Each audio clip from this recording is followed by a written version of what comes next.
Analistas do mercado financeiro voltaram a projetar inflação maior em 2023. Já a estimativa para o Produto Interno Bruto deste ano foi reduzida. As informações constam no Boletim Focus, divulgado hoje pelo Banco Central. O IPCA, índice que mede a inflação oficial do país, passou de 5,36% para 5,39%.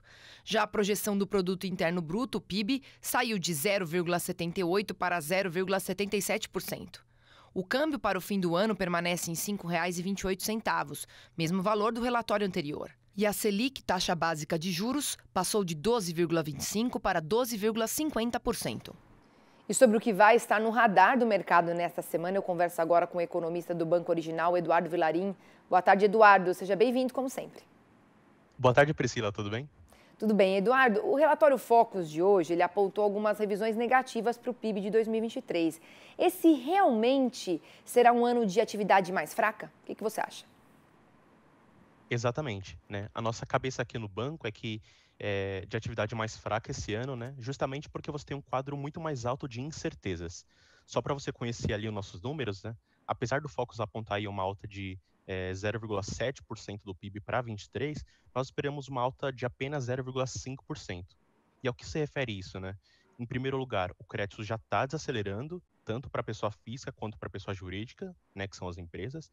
Em segundo lugar, você tem um governo que gostaria de sustentar a atividade através de um impulso fiscal, né, o que acaba piorando as condições de inflação, que hoje já não são muito boas. Então, tudo isso para dizer que se você tem mais inflação, você tem mais juros, o que não é bom para a atividade brasileira.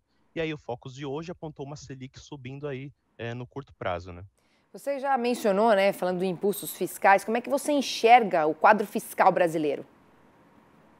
Falando assim, de forma mais geral, na quinta-feira, o Haddad e a equipe econômica anunciaram os planos do pacote fiscal, que a mídia cobriu amplamente, então nós não precisamos aqui entrar em muitos detalhes, mas, na minha opinião, o Haddad tem um desafio grande aí em mãos, ao passo que ele tenta ali equilibrar os objetivos da ala econômica com a ala política.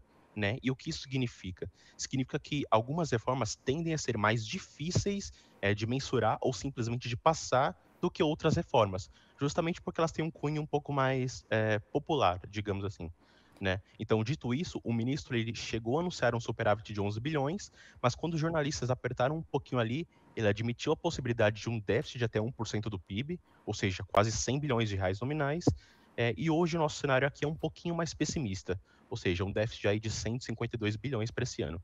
E aí interessante é que no curto prazo, o dólar tem respondido até que bem, né? Mas no médio prazo, se o mercado perceber que o risco fiscal é um pouco maior, então esse dólar pode desvalorizar aí ao longo do ano. Agora, passando para a agenda econômica, essa é uma semana cheia de indicadores de emprego no Brasil. Qual tende a ser o desempenho do mercado de trabalho? Uhum.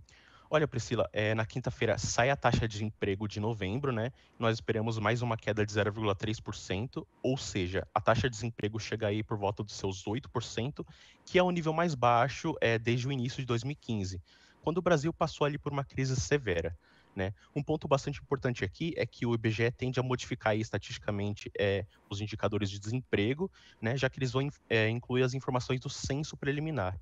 Já para o CAGED, que é a coleta de empregos formais, nós projetamos uma destruição líquida de 370 mil empregos em dezembro, mas não precisa se preocupar, tá? Esse é um cenário que ocorre todo ano, justamente porque você tem uma contratação temporária para as festas de fim de ano. Tá certo, Eduardo. Obrigada aqui pela sua participação neste início de semana. Uma boa segunda-feira para você. Boa segunda-feira para você também, Priscila. Falou.